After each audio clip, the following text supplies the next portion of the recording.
Have you ever tried to fit 20 pounds of into a 10-pound bag? I mean, come on.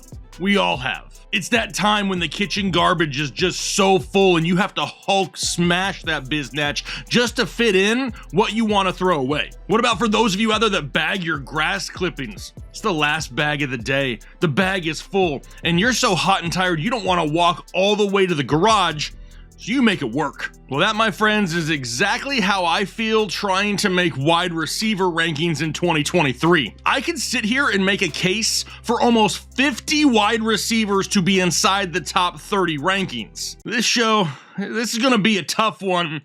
Good thing I have a signed Deebo Samuel mini helmet to give away to make things a little bit better. But more good news, I also have to announce some winners of some free draft guides and the signed Jalen Waddle jersey for my videos last week hitting their like goals. You guys are absolutely crushing the like goals. Maybe I need to raise the number.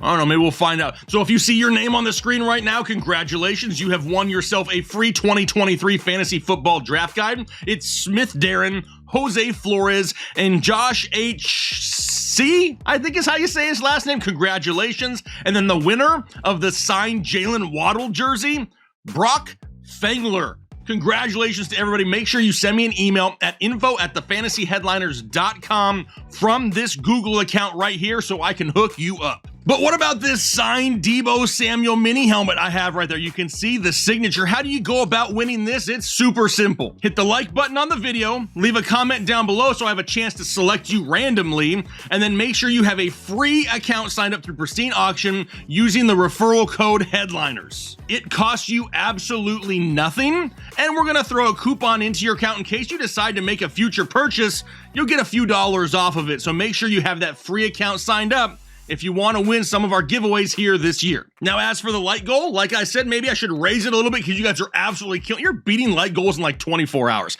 So how about 1,300 likes on this video, and I'll pick a winner for that signed mini helmet. But now, let's talk about some rankings. We're going to be looking at our top 30 wide receivers here in the early part of August here. Now, these rankings can adjust as the offseason progresses, obviously with injuries and stuff like that.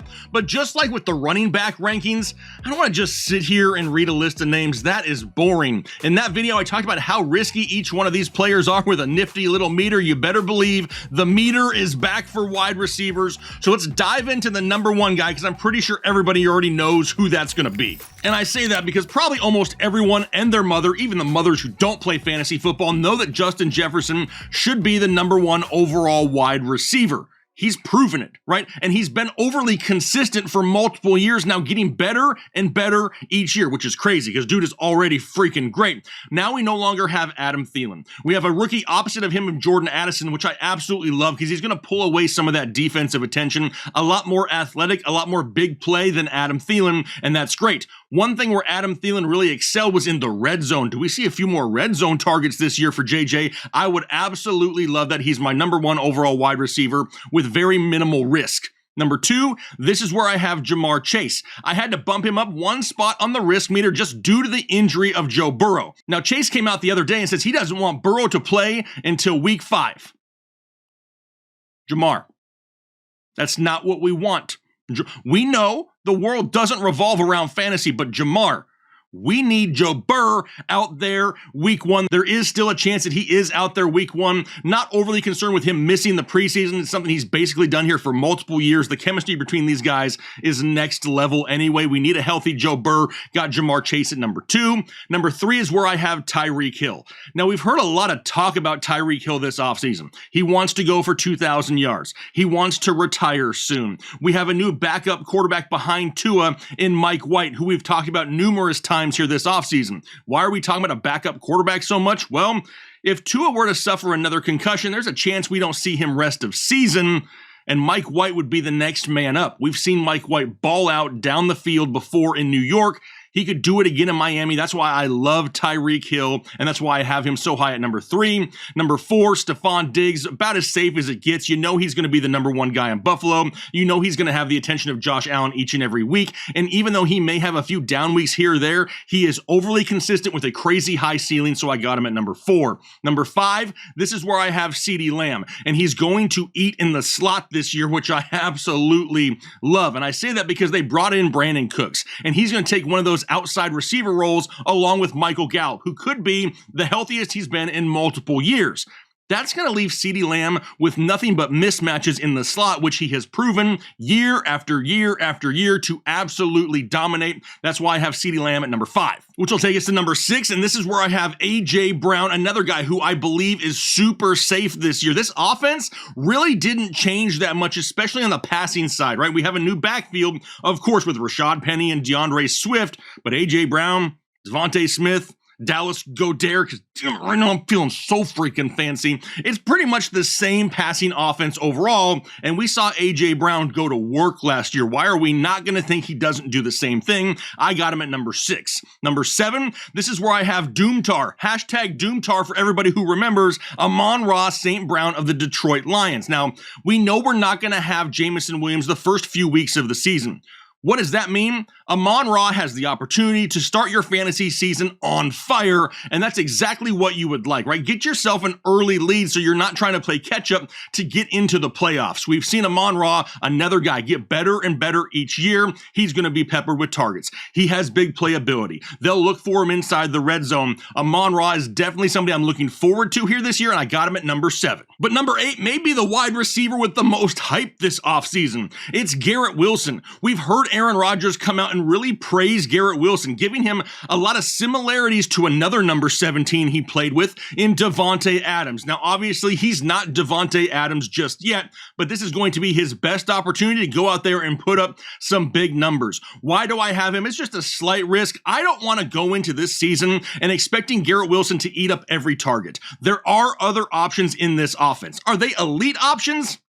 No, probably not, but they're still going to spread the ball around, and at times we could see a little bit of a valley of Garrett Wilson. But we're going to see a guy with huge target volume, quality targets coming from a Hall of Fame quarterback. Garrett Wilson is at number 8. Number 9, I've dropped Cooper Kupp all the way down here to number 9. Why? Because I don't cut and paste my rankings, and I am overly concerned right now with Cooper Kupp. Not so much just the injury that he's dealing with and missing some time here this offseason, but his quarterback, Matthew Stafford, is getting older. He's a lot less mobile. He's behind one of the worst offensive lines he's ever had in his career. He has minimal weapons to throw to, so you know defenses are going to focus on Cooper Kupp. Now, defenses, they've pretty much been focusing on Cooper Kupp for years, and they can't stop him. But I'm just concerned that Matthew Stafford doesn't have that time in the pocket that he needs to let the routes down the field develop to Cooper Kupp. That's why I've dropped him down to number 9, and I gave him a 4 on the risk meter. I am worried. Number 10, this is where I have Jalen Waddle. I talked about a lot of the same things with Tyreek Hill.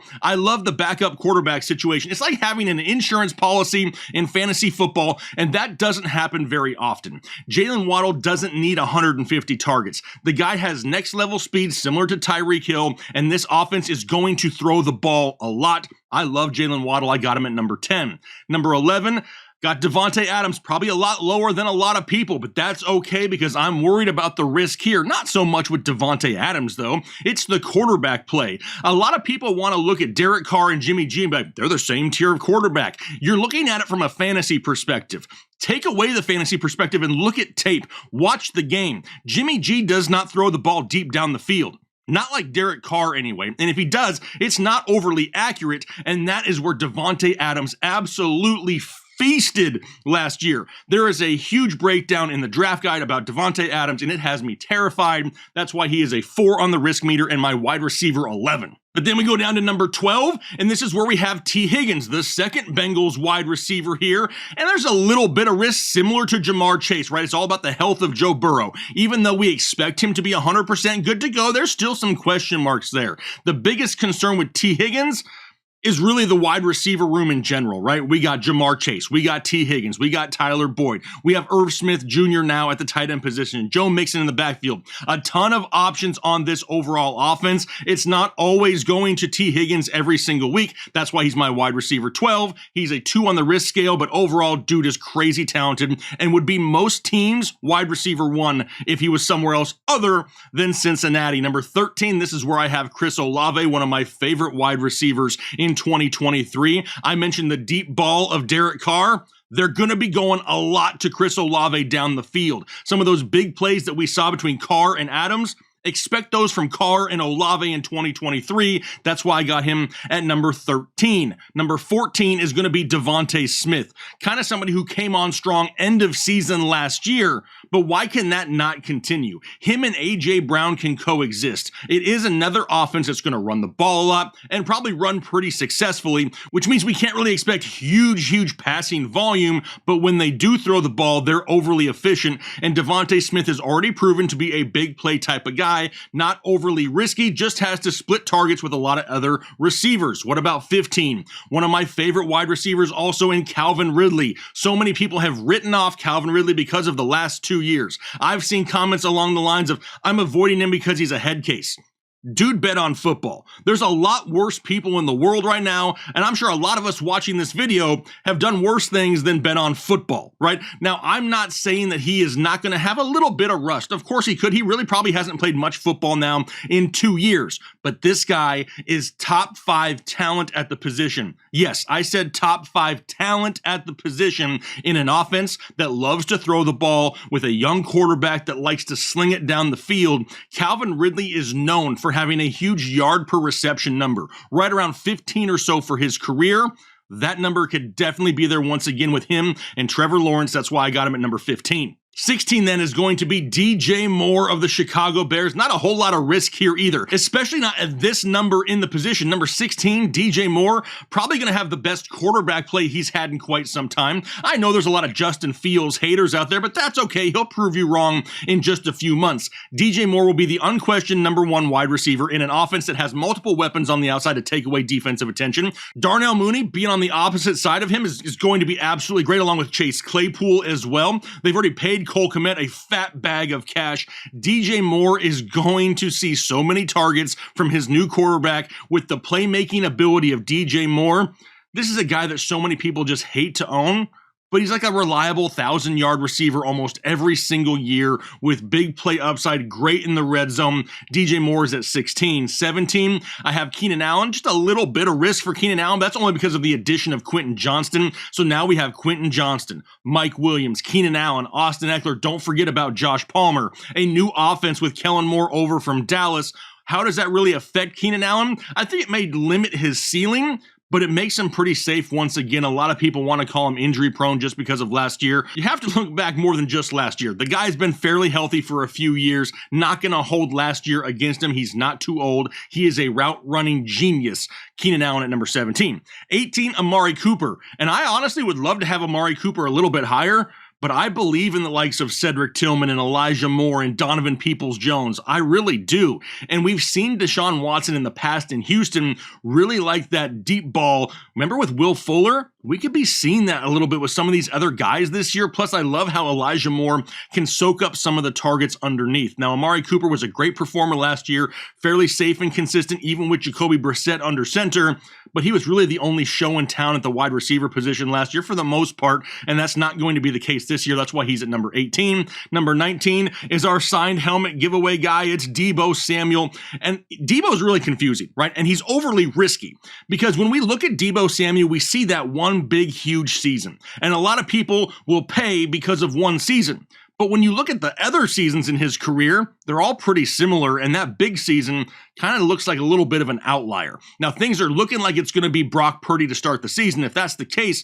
I love myself some Brandon Ayuk and some George Kittle a lot more than I love myself some Deebo Samuel, who always seems to get the ball around the line of scrimmage and then has to make something happen. They're not going down the field very often to Deebo, and that's what worries me. That's why he's at number 19. Which will then take us to number 20, which is where I have DeAndre Hopkins, which may be a little bit lower than some people want him to be. DeAndre Hopkins isn't washed by any means. He's got a lot left in the tank, but he's joining the Titans, and they're not really known for having that high-flying, high-powered passing game. Plus, I still like Treylon Burks on the other side. I like the tight end Chiggy Oko. We know that Derrick Henry is going to demand touches in the backfield. Is there going to be a quarterback change at some point from Ryan Tannehill to Will Levis? Just a lot of question marks, and I think we're going to be overly dependent on a big play touchdown each week from DeAndre Hopkins to really solidify our fantasy team. A little bit more of a wide receiver 2 for me than he is a wide receiver 1, and that's why I gave him a 3 on the risk scale, and he's at number 20.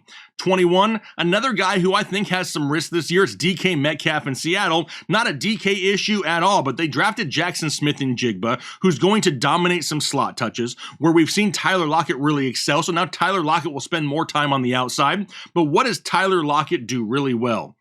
He scores touchdowns. So if we're taking some of the volume away from DK, the touchdown upside really going the way of Tyler Lockett, once again, just like I just said with DeAndre Hopkins, we are going to be so dependent on the big play touchdown from DK Metcalf each and every week. There's just a little bit of risk there, and that's why I got him at 21. 22 is Terry McLaurin, another guy with a new quarterback. Sam Howell looking pretty good in training camp, but don't count out Jacoby Brissett there either. Regardless of who it is, though, we are going to see Terry McLaurin once again turn into that consistent wide receiver. Not an overly high ceiling. He's going to be somewhere right between 1,000 and 1,100 yards, probably right around 8 touchdowns or so. Can he get close to 100 receptions? That's what we're really looking for. But remember, Jahan Dotson on the opposite side as well, still with Curtis Samuel, 2 solid running backs with Brian Robinson and Antonio Gibson.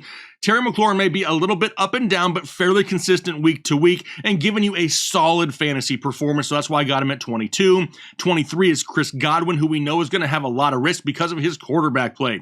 Baker Mayfield, Kyle Trask, not overly enticing either way. Plus, a lot of other options in this offense. What about Mike Evans still? And we have Russell Gage. The backfield, we have Rachaad White, who's really capable of being that check down guy underneath. The only reason I have Godwin this high is because I believe he leads the team in targets, and just due to volume alone, could be a decent low-end wide receiver too, but there is risk there. He's at 23.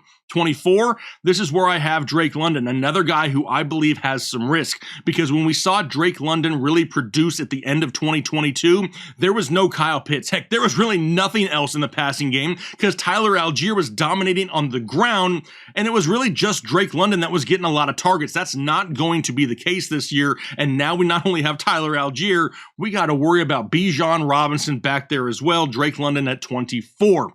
25, Jerry Jeudy. I do believe there's a little bit of risk here, but the offense has to be better. There's almost no way they can be worse than last year. And when we look at this team, I see Jerry Jeudy as being the guy that racks up a lot of volume. Courtland Sutton at times deep down the field, but we've already seen the likes of Tim Patrick go down, which means we're going to need a great route runner to move the chains and rack up receptions. That's Jerry Jeudy. The only difference is Jerry Jeudy has the ability to take a short reception and make it a big play. He's at 25. 26, Christian Watson. A lot of people probably want to see this kid higher, but I do believe there's a lot of risk there. Why? I am still a Romeo Doubs truther, and I believe that Doubs has the ability to take away the high ceiling of Christian Watson. Watson wasn't overly consistent with Aaron Rodgers, another guy who was very big play dependent and touchdown dependent. I love Romeo Doubs, and I love this backfield. That's why I got Christian Watson at 26. 27 then will be Christian Kirk, another guy coming off a great season in Jacksonville. But his ceiling also going to be limited because of the addition of Calvin Ridley. But don't just think they're going to abandon Christian Kirk. If anything, Zay Jones is going to take the biggest hit along with Evan Ingram. Christian Kirk is an elite wide receiver. He's already proven that he can produce in the NFL, and we already know that he has that chemistry with Trevor Lawrence. Is the ceiling going to be what it was? No, probably not because of Calvin Ridley, but still a solid option. Got Christian Kirk at 27. 28 is where I have Tyler Lockett. We mentioned him when we were talking about DK Metcalf. A lot more risk there, though, because now a lot of that volume he was going to get, it's going to start migrating the way of Jackson Smith-Njigba, and that really hurts the overall ceiling of Tyler Lockett. So he's going to be moved down to 28. 29 is Mike Williams. I like Quentin Johnston quite a bit. I really believe that Mike Williams and Quentin Johnston eat into each other's overall production, I guess you could say. Because when you look at that offense in LA, we know that Keenan Allen's going to be in the slot. We know he's going to move the chains. You know he's going to rack up targets and receptions. Same thing can kind of be said for Austin Eckler. He's going to be involved in the short passing game.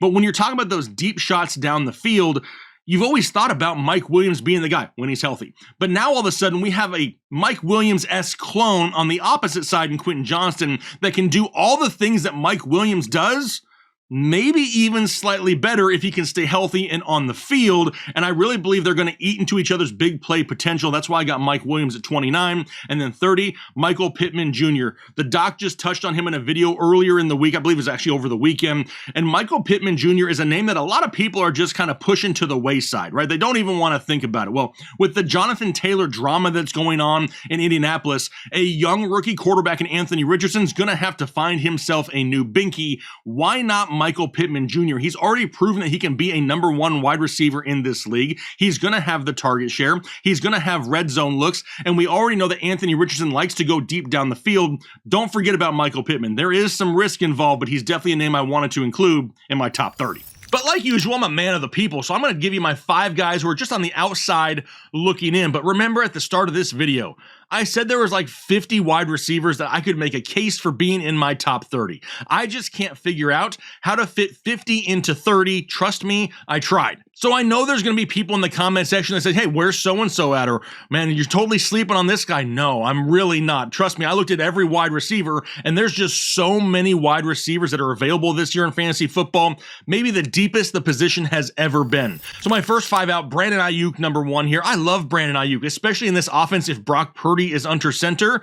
Brandon Ayuk could be a solid mid to high-end wide receiver 2 for your team this year. How about Deontay Johnson? He's going to get a butt ton of targets, and you know he's probably not going to go back-to-back years with 0 touchdowns. I expect him to find the end zone. The problem is he's splitting with the likes of George Pickens, Allen Robinson. I still like Calvin Austin. A backfield with an improved offensive line of Najee Harris and Jaylen Warren. There's just a lot of options in this offense, and Deontay Johnson didn't find himself yet in the top 30. Mike Evans. I know I talked about Chris Godwin. There's a lot of risk there, right? But Mike Evans, a guy that's going to get you 1,000 yards a year. He's already proven that. The problem is he Baker-proof? I don't know. How about Treylon Burks? Even though they signed DeAndre Hopkins, I still think Treylon Burks has an opportunity for a great season because now he's going to get lesser defensive attention. And if this team really wants to throw more like they're saying they do, Treylon Burks is going to have to be a part of that. Jahan Dotson, opposite of Terry McLaurin in Washington. The dude was a touchdown scoring machine in his rookie year, and now he gets Sam Howell, who wants to throw the ball deeper down the field more so than the quarterbacks that Jahan Dotson had to play with last year in Taylor Heineke and Carson Wentz. Jahan Dotson, another guy with a potential huge ceiling this season. But like I always say in all my rankings videos, and I truly believe this, when we all discuss these things out loud, even down below in the comment section, it really helps us gain perspectives of different people. And when you have all those different perspectives, that's when you really truly build great rankings, and we all benefit from it. So do me a favor, hit the like button if you haven't already. We got to hit the like button anyway so we can give away this signed helmet. Leave a comment down below so I can pick you as a random winner potentially, and then do your part to make the world a better place.